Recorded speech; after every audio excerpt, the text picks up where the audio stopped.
Have you ever noticed how those campaigns led by the toiletries, cosmetic and diet industries make you want to feel bad so then you'll buy stuff? Also, it's somehow taboo to acknowledge the fact that the majority of this disproportionate adulation showered on celebrities merely for the way they look is done so by the female of the species. Am I allowed to say that? Well, if we're talking of the elephant in the room, why is it when you get companies like Dove who proclaim women to be beautiful in all shapes and sizes? They'll do so on one hand, but in order to get there, on the other hand, it's never a surprise to see them knocking down men. Deserved slaps. A bit of makeup can help somebody feel good about themselves, but those who spend a big chunk of their time on cosmetics can seem somewhat engrossed in their appearance to the outside world. That film, American Psycho, you know, the one with Christian Bale as the protagonist, he too has such a ritual concerned with portraying a persona to people with whom he just wants to fit in. What is it with that Newcastle bird, Cheryl Cole, with an advertising career showing us all how to look good, only to end up applying a heavy shiner to a toilet attendant, simply because Cheryl felt entitled to a complimentary lollipop? So worth it. Lilies that fester. On the subject of girls allowed to take the law into their own hands, Lauren Luke is another Geordie bird with her fist in the cookie jar. On this occasion, Lauren's chipped in to tell us all what is and isn't violence, specifically domestic violence. Oh, and another thing, but only when it's women and children. Did I know domestic violence was such a huge problem? No, I didn't. I was absolutely gobsmacked to read the statistics. 1 in 4 women are affected by it. It doesn't just affect young women, it can affect teenagers too. It's not just physical abuse, it could be emotional, psychological and financial as well. Basically, if a woman has to change her behaviour around her partner, she is experiencing domestic violence. In the United States of America right now, their government have been pushing out the Violence Against Women Act, where they work hand in hand with celebrities to tell men to man up, step up, where they see violence, where it's against women. Hey everybody, listen up. Listen up, guys. Hey guys, Listen up. No one should ever hit a woman. It's up to each of us, because even one The worst is abuse too of many. power is when a man raises his hand to hurt a woman. We all have to take responsibility. So if you see someone threatening a woman, step up, speak out, because one is too many. Meanwhile, on the other side of the pond, Britain, United Kingdom, does not have the law known in France as a duty to rescue. A famous example in practice is when the paparazzi at the scene of Lady Diana's fatal car accident were investigated for a violation of the French law known as deliberately failing to provide assistance to a person in danger. Curious how that law could have made difficult any photographic evidence they might have obtained. Moving on. One argument other countries might have for not having a duty to rescue is that the person with said duty to intervene may find it very difficult to ascertain whether or not they are putting themselves in danger. In addition to their interpretation at the time of the events, any lack of expertise or know-how on their part could lead them to make the situation even worse accidentally. And do they even know the dynamic of the situation going on here? Now, add to this a third party with violence in the case of an attack, and the person obligated by law could find themselves inadvertently made disposable as their intervention ultimately becomes their unfortunate demise. And combined with this hysteria over date rape, date violence, women facing violence from people they know and trust, rape shield laws make possible trigger-happy reporting even from a mobile app, putting at risk and demonising men, further entrenching their disposability. Robbing Peter to pay Pauline, but campaigns like VAWA don't see it that way. As far as they're concerned, if it is a man hitting a woman, it is a crime. And by extension, what with you being a man, you are responsible for it. You, the average Joe, specifically because you are a man, are to be accountable for the responsibility of somebody else's situation, even when you don't have the full picture. The fact that it's violence against women seems to be reason enough for them. It doesn't matter how it started, or if this man who appears to be attacking her is actually defending himself against this woman who, for all you know, attacked him before you came round the corner a few moments ago. But you're not here to ask us questions, you're just here to shut up, then man up. It's what the doctor ordered. Dr. Phil, he's not okay with a man hitting a woman.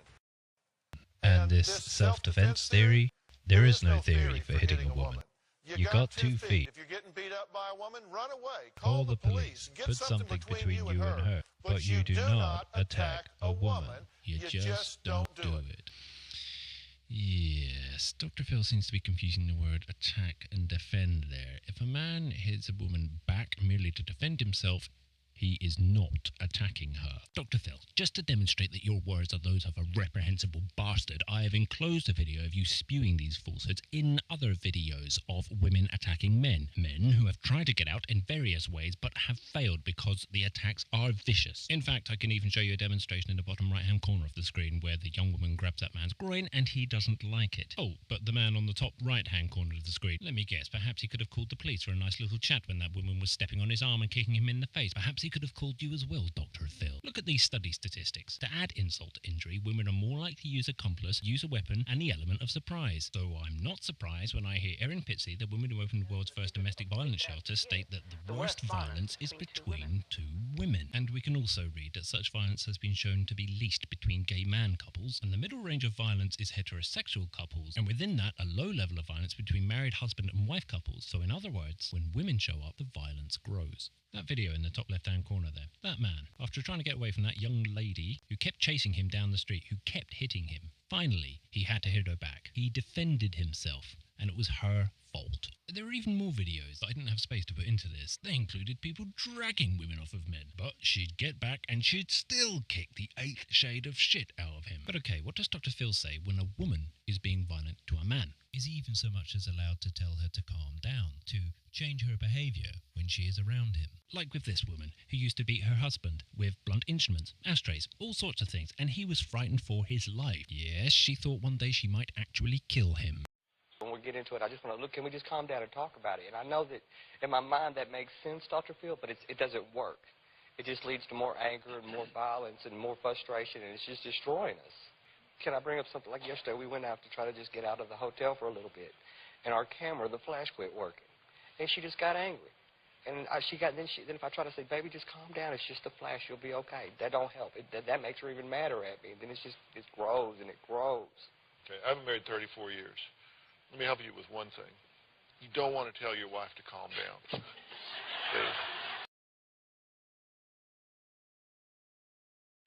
Basically, if a woman has to change her behaviour around her partner, she is experiencing domestic violence. He was in tears throughout the programme, yet the predominantly female audience actually laughed when the attacking woman described how she can control her behaviour with other people she gets angry with, but not him. Yet when the sexes are reversed, when it is a man being violent to a woman, the audience are all long faces and sympathetic smiles. Yes, how sensitive they were being to the male victim, I think not. What a pair of standards to hold. Erin Pitsey spoke of how commonplace it is for domestically violent relationships to be consensual, so that both partners are reciprocally domestically violent. And while I cannot think of any justification for something like, oh, a man flushing a woman's head down a toilet, and yes, that did happen in the Dr. Phil example, if there were some other incident, like she were coming at you with a knife, a fist, or some other blunt instrument, then maybe you do have to hit her back, if, like the video example, it's the way to stop it. Look, the moral message I have experienced throughout my life is nothing unusual. You know the one. You hear in monotone, as a man, you never hit a woman. Well, I am a man, and as a man, I have never hit a woman. And so as not to make light of what we're talking about, we are not talking about the sort of hanky-panky you see advertised in shops like Ann Summers or similar slap and tickle where a boyfriend or a girlfriend might put their partner over their knee for a spanking for Valentine's Day. But back to the monotone quote. I wonder how many women watching this, or those who watch Dr. Phil or Long Luke, have indeed punched, slapped, scratched, or kicked a man. And I wonder how much of that gets reported. On the serious subject of domestic abuse, child abuse is largely caused by women, not uncommonly a female relative. Physical abuse to children, neglect to children is largely from the mothers. So the hypocrisy of campaigns such as that by Refuge is they lump children with the very group of people from which their abuse largely stems. And a consequence of bundling women with children is that the louder voice of the two, of the adult, the woman, drowns out that of the child. A famous example of this in family court disputes over such things as child custody and money pertains to that of parental alienation. This can include the child secretly being coached to lie by the mother, to say such things as they are uncomfortable with the father, and this may even be used to support such false suggestions the mother may make to say the father is even a risk to the child. And while it's possible for the sexes to be reversed, so that the father commits parental alienation to the mother, the systemic grouping together of women and children in these campaigns, with the knock-on effect in the domestic violence shelters, can help bolster a one-sided story, even if domestic violence has genuinely occurred, but is consensual, so that both partners are reciprocally domestically violent. So enabled by this women and children only support network of campaigns, a false narrative is perpetuated perpetuated to brand men as the perpetrators and women as the victims, even when domestic violence has been shown to be about half and half across the genders in some studies and very close to that in others. So this false narrative is misandry. Erin Pitsey was on the BBC television programme Counterblast. She spoke of those people truly in need, and she said they wouldn't come here unless they badly needed help. Yet one of the problems she associated with these women and children-only shelters was a lack of inclusivity. So rather than working within the relationship, women will return to destructive relationships and then come back to the shelters. This can raise that 1 in 4 statistic falsely for numerous instances per individual woman. And that is a problem with these women and children-only campaigns. As Erin Pitsey said, with men who are domestically violent, there are some monsters out there, and as per the video clips, the same can be said for some women. So, let us now truly consider what their intentions can include.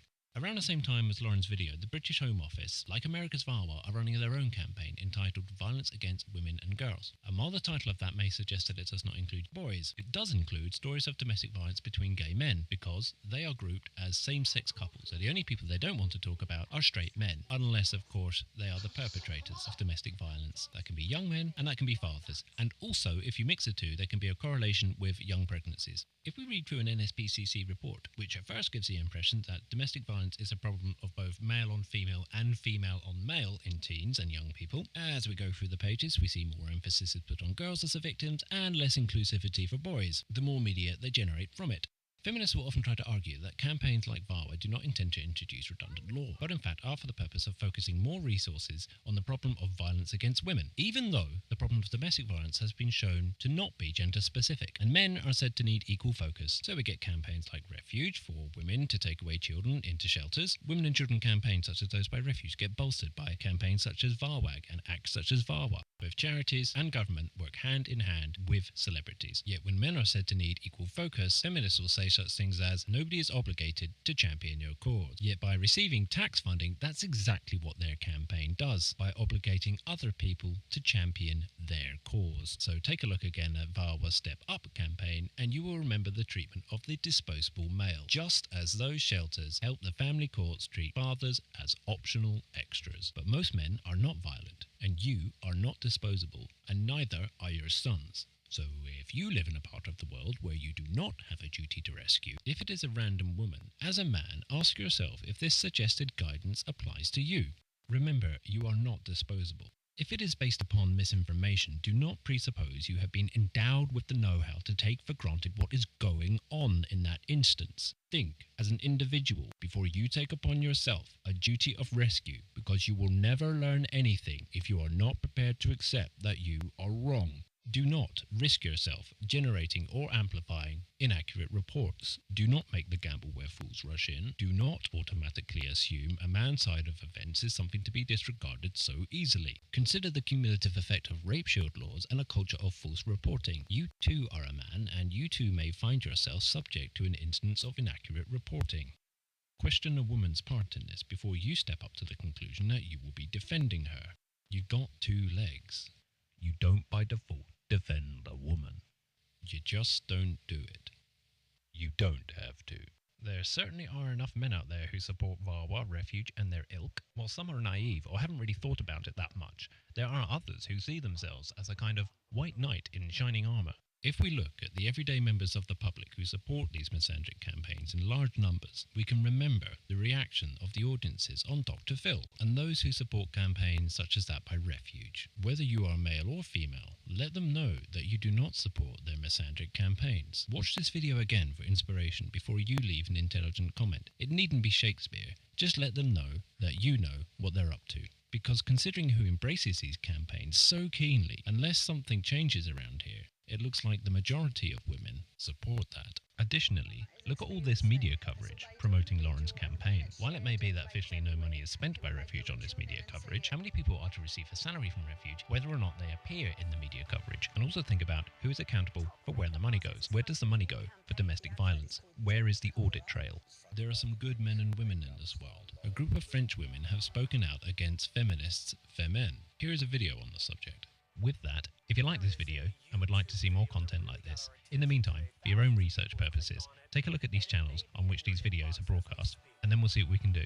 As something else to think about, if If you think about the aforementioned lack of inclusivity for men in domestic violence campaigns, consider how many other male institutions, such as universities, clubs, charities, share their resources with women by either obligation or choice. We do not mean club membership for something like golfing or tennis. We mean groups to help kids, to help parents, academia for adults. Inclusivity requires sharing, so it is not about championing the cause of a single sex in feminism's one-sided gender war. Inclusivity is about solving the problem of domestic violence.